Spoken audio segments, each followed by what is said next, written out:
আরেকবার বলো, কি বললে? এইসব কথা বারবার বলা যায় না, তবে হ্যাঁ, যেটা বলেছি সেটা সত্যি। একটা রাতে অপেক্ষা করতে পারো না, আবার সারা জীবনের কথা বলছে। এই শোনো, এই বিয়ে বিয়ে ব্যাপারটা না বাড়িতে থেকেও করা যেত। যখন চলে এলাম তখন কিছু বলনি কেন শুনি? সবসময় আমি কেন বলবো? তুমি বলতে পারোনি? বলতেই পারতে যে আমি এই বাড়িতেই থাকবো। থাকলেও তোমার থেকে আমাকে আলাদা করেই রাখতো। বিয়ের আগে বরকনে দেখা দেখি বারণ, সেটা বুঝি তুমি জানো না? তাই কিচ্ছু লাভ হতো না। তাও কাছে থাকলে মনে হয় কাছে আছো। কই, আমার তো দূরে এসে মনে হচ্ছে তুমি আমার কাছেই আছো। তুমি না ওই স্টুপিড ছিল, ওটাই ভালো ছিল। এখন সবকিছু বুঝে গিয়ে না এটা প্রবলেম হয়ে দাঁড়িয়েছে। কি এমন হয়েছে? মাত্র একটা দিন তো এসেছি, আর মাত্র কটা দিনেরই তো ব্যাপার। আর আগের দিনগুলো কি হবে? আগে মানে? ওই যে তোমার দেবুদা তোমাকে নিয়ে যে চলে গেছিল, সেখানে তো একটা উইক চলে গেছে, সেগুলো বুঝি মাথায় নেই? হ্যাঁ তাই তো। আবার মনে করিয়ে দিতে হচ্ছে।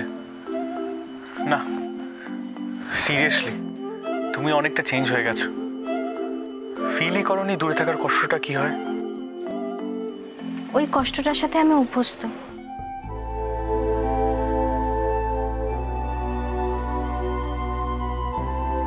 কাছের মানুষগুলো দূরে চলে যাওয়ার কষ্ট, কাছে এসেও দূরে সরে যাওয়ার যন্ত্রণা, এগুলো তো কম ভোগ করিনি আমি। ও যা হয়ে গেছে হয়ে গেছে, আমি রিসেন্টলি যা ঘটেছে সেটার কথা বলছি। সেখানেও যে আমার তোমার কথা মনে পড়েনি, তুমি এমনটা কেন বলছো? তোমার যেটা হয়েছে আমারও তো সেটাই হয়েছে। মোটেও হয়নি। কেন এমন বলছো? তোমার সাথে তো সুপারম্যান ছিল, হয়েছে তোমার দেবুদা। হাসি পাচ্ছে? হেসো না, আমার তোকে ফার্স্ট ডে দেখেই মনে হচ্ছে সুবিধের নয়। আর তুমি, তোমার তো মনে হচ্ছিল যেন তোমার জন্য সুপারম্যান ল্যান্ড করেছেন। আরো বেশি বেশি সুখ্যাতি করো, দেবুদা ওই দেবুদা ওই, বেশ হয়েছে। তুমি তো সত্যি সত্যি বেশ হিংসুটে। হ্যাঁ, এখন তো এসব বলবেই। বলবোই তো। নিজের বউয়ের ওপর এতটুকু ভরসা নেই কেন তোমার?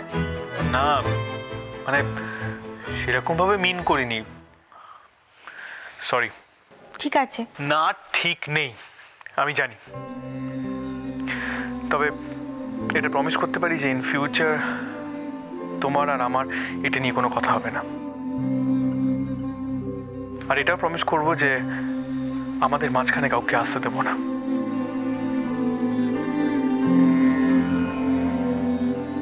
অনেক রাত হয়ে গেছে, এবার শুয়ে পড়ো। শুয়ে করবোটা কি? কেন? ঘুমোবে। তোমার মনে হয় আমার ঘুম আসবে বলে? লাস্ট কবে ঠিক করে ঘুমিয়েছিলাম সেটাই মনে নেই। আমায় একটু ঘুম পাড়িয়ে দেবে কোনো? ফোনে ফোনে কি করে? একটা গান শোনাও না, তোমার যা ইচ্ছে, যা খুশি। বেশ, শোনাচ্ছি।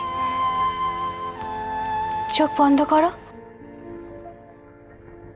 নিশিরাত বাঁকা চাঁদ আকাশে, চুপি চুপি বাঁশি বাজে বাতাসে বাতাসে। নিশিরাত বাঁকা চাঁদ আকাশে, চুপি চুপি বাঁশি বাজে বাতাসে বাতাসে। নিশিরাত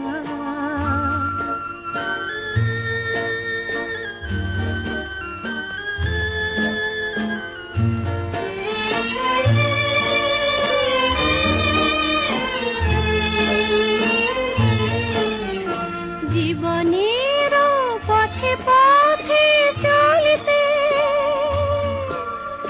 যত আশা গিয়েছিল ফুরায়ে।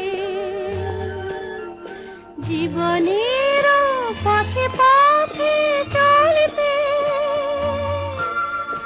যত আশা গিয়েছিল ফুরায়ে। গজমতি হারে যেন ধুলিতে ভিখারিনী পেল আজ পুরায়ে। জীবনে যতটুকু চেয়েছি মন বলে তার বেশি পেয়েছি পেয়েছি নিশিরাত বাঁকা চাঁদ আকাশে চুপি চুপি বাঁশি বাজে বাতাসে বাতাসে নিশিরাত বাঁকা চাঁদ আকাশে। অলি, তুমি হয়তো বিশ্বাস করবে না, আমি আমি তোমার কথাই ভাবছিলাম। না না, ব্যাপারটাকে ওভাবে নিও না। তোমার কথা ভাবছিলাম আর তুমি ফোন করলে, হয়তো এটাকেই বলে টেলিপ্যাথি। ফোন করে কথা না বলার কারণটা কি অলি? ও, বুঝতে পেরেছি, তুমি এখনো পুরনো ঘটনাগুলো ভুলতে পারোনি, তাই না? রাহুল দাদা ভাইয়ের কাছে আমি সবটা শুনেছি, আমার মনে থাকবে। শেষবার অন্তত তোমাকে বিশ্বাস করে আমাকে ঠকতে হয়নি। Thank you. If you don't mind, আমাকে একটা কথা বলবে? তোমার কি কিছু হয়েছে? খুশি হয়ে ফোন করলে, কিন্তু কিন্তু তোমার গলা শুনে মনে হচ্ছে তুমি জানো। না না, সেরকম কিছু না। আচ্ছা, আমি তোমাকে কি একটা জিজ্ঞেস করবো ভাবছিলাম। হ্যাঁ, তুমি এখন কোনো কাজ করছো? বসিনা থেকে একটা নার্সিংহোমে কাজ করছি। যদি কোনো সময় কন্ট্যাক্ট করতে ইচ্ছে করে ওখানে চলে আসতে পারো। নার্সিংহোমটা একটা দেখা করার জায়গা হলো? না না, সেভাবে কিছু বলিনি। আমি জানি তুমি আমার সঙ্গে দেখা করবে না। যদি কোনো মেডিকেল ইস্যুর জন্য প্রয়োজন হয় তাহলে এই নার্সিংহোমে আসতে পারো। আমি নার্সিংহোমের অ্যাড্রেসটা তোমাকে টেক্সট করে দিচ্ছি। বেশ, আমার মাথায় থাকবে। তোমার জন্য কিছু করতে পারলে আমার খুব ভালো লাগবে অলি। আমি জানি আমি অনেক খারাপ করেছি। আমার জন্য তোমার আর অরূপের সম্পর্কটা খারাপ হয়েছে।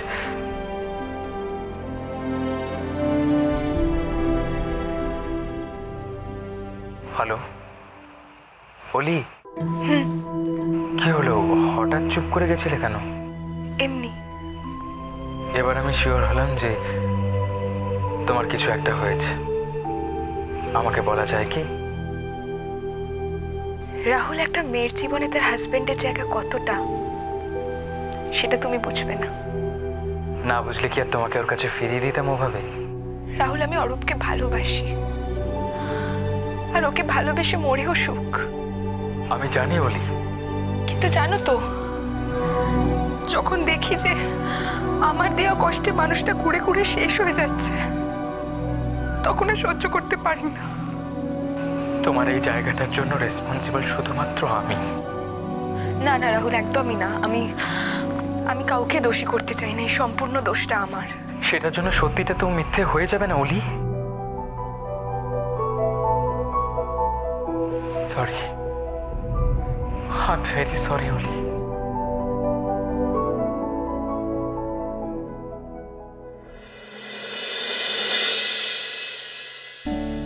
গেলাম গাদিটাকে সাত্তুকের থেকে আলাদা করতে, আর হয়ে গেলাম আমি আমার বোনের থেকে আলাদা। মাও ফাঁকতালে বাবাকে পটিয়ে নিল, আর আমি অপর তারে কাছেও যেতে সাহস পাচ্ছি না। না না, মাতুমাসি যাই বলুক না কেন, এটাই আমার সুযোগ। জানি বিশ্বাস করানো কঠিন, কিন্তু যেভাবে হোক সবাইকে বোঝাতে হবে আমি পাল্টে গেছি।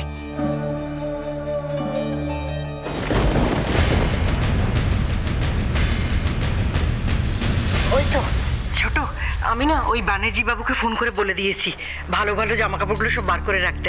আমি নিজে পছন্দ করে সার্থকের জন্য কিনবো। ঠিক করিনি? তুমি পাত্রপক্ষ, ঠিক করেছো না ভুল করেছো আমি কি করে বলবো? সেটাও তো ঠিক, আসলে অনেকদিনকার অভ্যেস তো, তাই। শোনো, পরবর্তী একটা সিক্রেট আছে, তোমার সাথে শেয়ার করতে হবে। এদিকে সেদিকে কি? হ্যাঁ, ভেবে দেখো বড় বৌদি, তুমি সব সামলাতে পারবে তো? বড় যখন হয়েছি তখন একবার চেষ্টা করে দেখি। এই ছোট, তোরা কেনাকাটা করতে যাচ্ছিস?